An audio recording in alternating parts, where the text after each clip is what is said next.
A few moments later.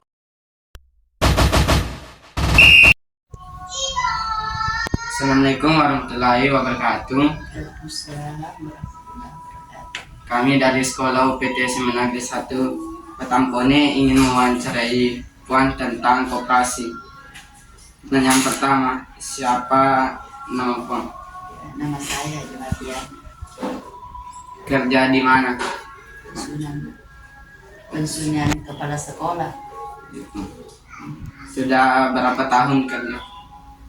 Kerja sebagai pengurus sudah 23 tahun.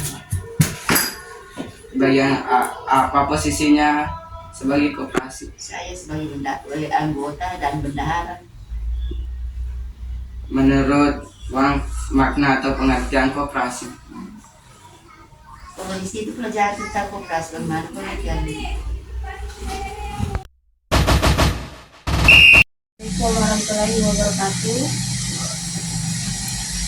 Saya atas nama Dewi Safira dari kelas 10 PT SMA Negeri 1 Bone ingin mewawancara Anda terkait dengan bank.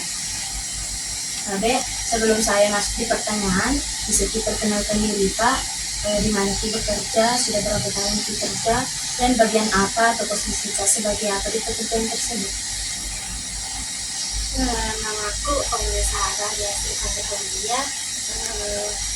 Kerja di Bank Sosial Bank Kabupaten Ambon yang di anak yang kerja sudah 2 tahun, masalah 3 tahun sebagai teller.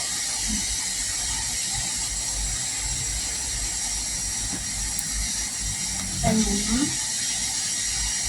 menurut Anda apa makna dari bank? Pengertian atau makna bank? Bank itu suatu lembaga atau badan usaha yang gunanya untuk menyimpan dana berupa tabungan atau bisa menghimpun dana yang biasa disebut kredit.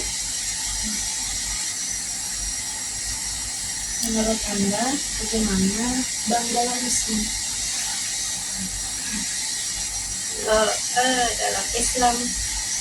Dalam Islam itu biasa orang lagi riba, tapi sebenarnya itu yang riba bunga banknya. Kalau menurutku bunga banknya yang riba, tapi kalau dalam bank itu tidak semuanya pekerjaan itu riba. Contoh pekerjaanku sebagai pemain rabat yang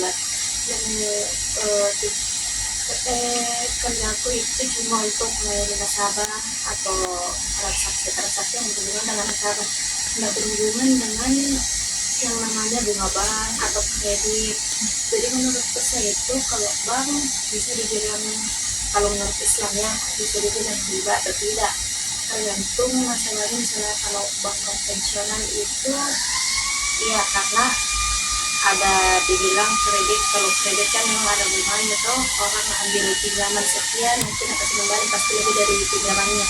Tapi kalau bank syariah tidak ada bunganya. Itu sih.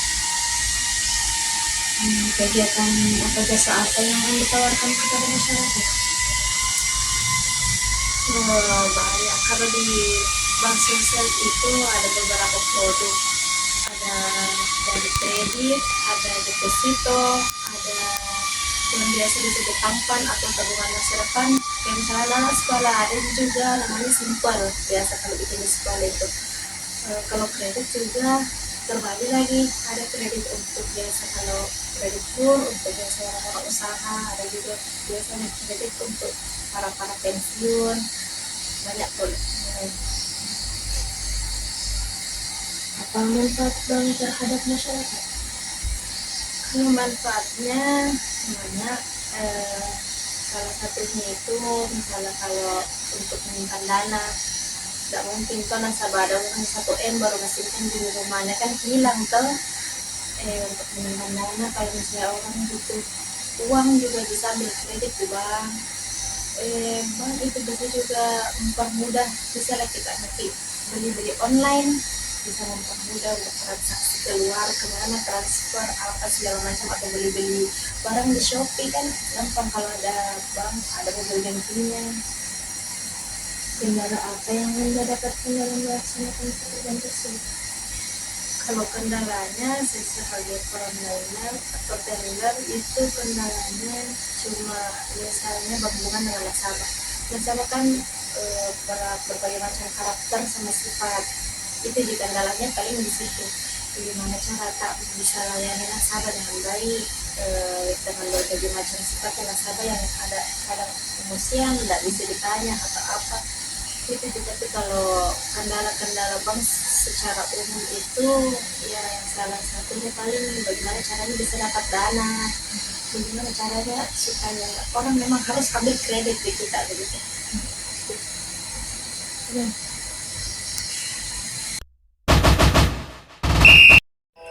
Assalamualaikum, Bu, Pak. Ya. Kami dari SMA 1 Bonem, Cuan Carakit dalam rangka tugas mapel pad. Mulai sebelum saya tanya, bisa tahu nama Pak? Oh iya. Nama Bapak? Itu atas nama Pak Ilham. Ilham Adam Effendi. Ilham Adam Effendi. Ilham Adam Effendi. Double-nya ya. Ya. Kalau saya Hajrah. Hajrah. Ya. Kerja di mana? Sebagai asisten. Dulu di asuransi Jiwasraya. Jiwasraya. Asuransi jiwa. Jiwasraya dulu. Berapa lama? Sudah lama Pak? Sudah berapa lama di situ Pak? Di Jiwasraya. Iya. Dapat 30 tahun. Masa pensiun media Kurang sekarang. lebih 30 tahun di Jiwasraya. 20 tahun lebih lah, 30 tahun.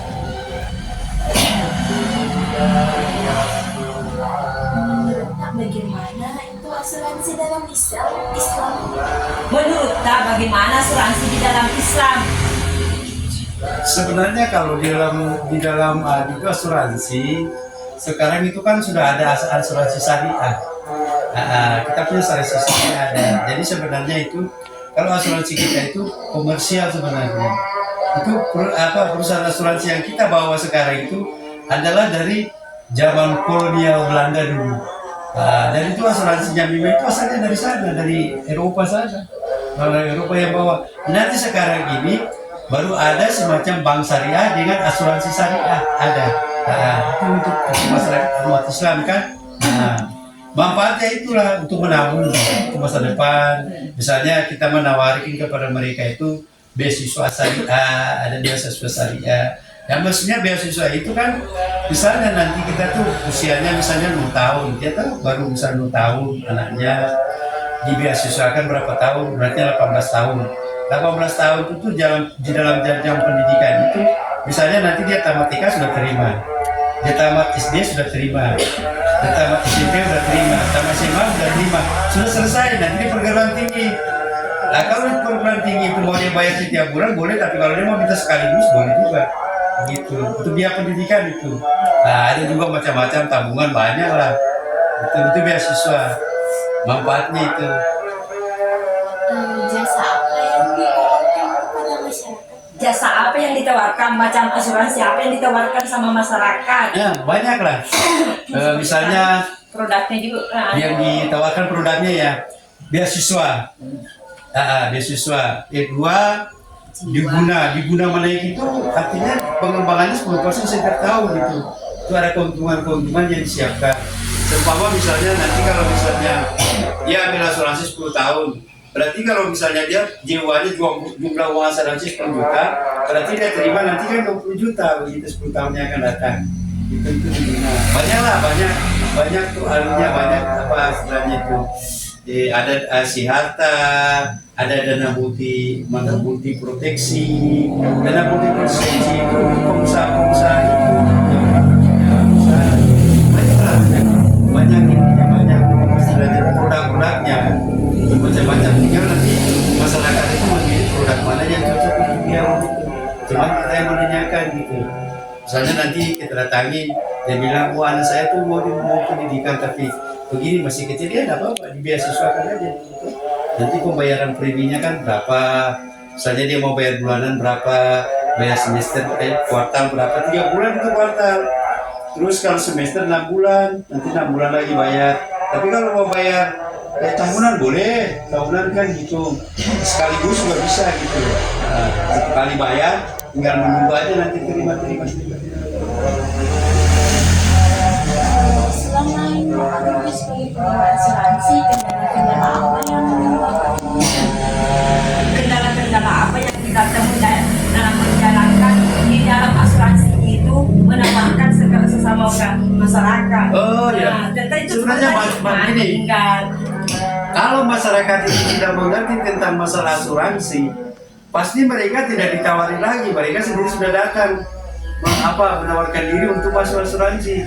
Tapi banyak masyarakat yang tidak paham tentang masalah asuransi. Nah, gitu. Nanti didatangi, dikomongi, diwawancarai, dikasih tahu, diberi penjelasan lah bahwa asuransi itu begini, baru mereka mulai tertarik untuk masuk. Tapi kalau misalnya mereka nggak tertarik gitu loh, misalnya asuransi. Padahal kalau dipikir asuransi itu bagus, menjamin risiko. Seumpama gini, kita masuk asuransi, misalnya dengan jiwa uang asuransi 20 juta kan, kita bayarnya umpama preminya 1 bulan itu taruhlah 1 bulan lah taruh 200-an ribu ya 1 bulan. Nah, kalau bayar semester kan sekian kan gitu, nanti ada inflasinya itu. Nah, terus dia bayar premi misalnya di atas 2 tahun, kan masih 2 juta kan, 2 juta lebih, 4 juta lah. Terus dia meninggal dunia, kita bayar tuh. Sesuai dengan jiwa itu, yang diperjanjikan tadi 20 juta itu. Bayar, Sebelah dipertanggungkan, Nah, dipertanggungkan menanggung itu. risiko lah istilahnya. Risiko. Nah, Menanggung risiko. terus untuk pasti kan kita berpikir bahwa kok bisa di Australia itu kok masa bayar 4 juta dia baru uangnya masuk masuk 2 4 juta juta, aja. bayar Dibayar 15 juta. Nah. Di mana dia ambil duit itu? Dari mana? Di sini banyak juga seperti perbankan. Di Jiwasraya itu ada penjaminnya. Penjaminnya itu adalah REAS. REAS itu dia bernaung di asuransi seluruh dunia. Jadi seluruh dunia itu bergabung di situ asuransi. Jadi kita seperti kita mau masuk asuransi, kita lihat ininya. Jadi kita kirim itu datanya ke REAS itu, preminya kita bayar. Gitu loh. Dari kita itu kita bayar ke dia. Jadi nanti bukan Jiwasraya mau menanggung risiko aja, dia juga nanti tanggung risikonya, pepti lah gitu kalau meninggal. Nah, seperti juga perbankan begitu, ada jaminannya, gitu. Nah, itu kendala-kendala yang dihadapi masyarakat itu karena masyarakat yang belum paham. Tapi kalau mereka sudah paham tentang program-program asuransi, gampang sekali. Di perbankan juga itu ada asuransi seperti minjam buat kredit kan, ambil kredit, ada itu asuransi jadi. Tapi ada kriteria tertentu dalam sekian ratus juta, tapi baru bisa diasuransikan. Begitu banyak macam lagi kalau makanya saya bilang kalau kita belajar asuransi, usahakan jadi pakar asuransi dong. Pak, iya.